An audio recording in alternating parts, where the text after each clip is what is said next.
Now live at 5, it is a major update tonight. Two people facing criminal charges after this incident caught on camera near Lake Monroe. The man in the red shirt, Sean Purdy, is one of the men facing charges. A black man named Vox Booker claims a group of white men assaulted him and threatened to get a noose. Good evening to you. I'm Fanchon Stinger. And I'm Ray Cortopassi in for Dan tonight. And our Kelly Rinke now is breaking down the newest details in those charging documents. New court documents provide details from both sides. DNR's investigative report released to us yesterday listed potential crimes for Booker as well. But today, the Monroe County Prosecutor's Office requested arrest warrants for two other men. This viral video was taken near Lake Monroe on July 4th. Nearly 2 weeks later, the Monroe County prosecutor is filing 3 felony charges against the man in the red shirt. His name is Sean Purdy. He's seen pinning a black man named Vox Booker against a tree.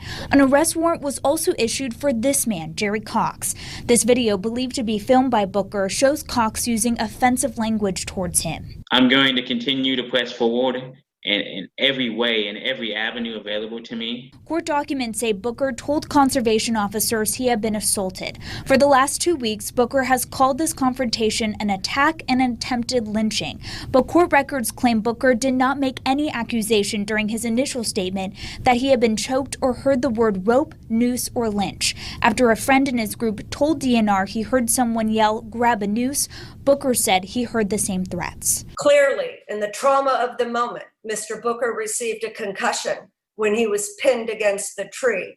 And when he was immediately asked what they said, he doesn't recall whether he told them about rope or noose. According to the probable cause affidavit, Booker and his friends were camping, and someone in their group said another party was yelling "white power." That is when Booker walked over to that property, which is owned by the family of Purdy's girlfriend. A member of that family told DNR they were not screaming racial slurs. It's deplorable that any person would be targeted because of their race. It is equally deplorable that someone would use their race to promote and arouse public passion over a false accusation.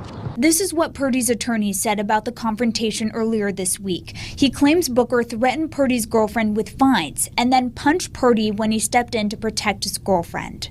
He was the instigator and the agitator. There was no problem. They were getting along. They have private property. They were allowed to cross the private property. They showed them where the line was. They parted ways. Hours later, Mr. Booker comes back.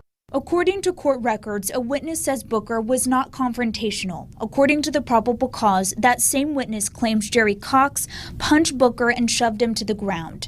In an interview with DNR, Cox denied any of their actions against Booker were racially motivated. We have reached out to Sean Purdy's attorney for a comment, and just as a reminder, the FBI is still conducting a hate crime investigation. In the newsroom, I'm Kelly Rinke, Fox 59 News. Okay.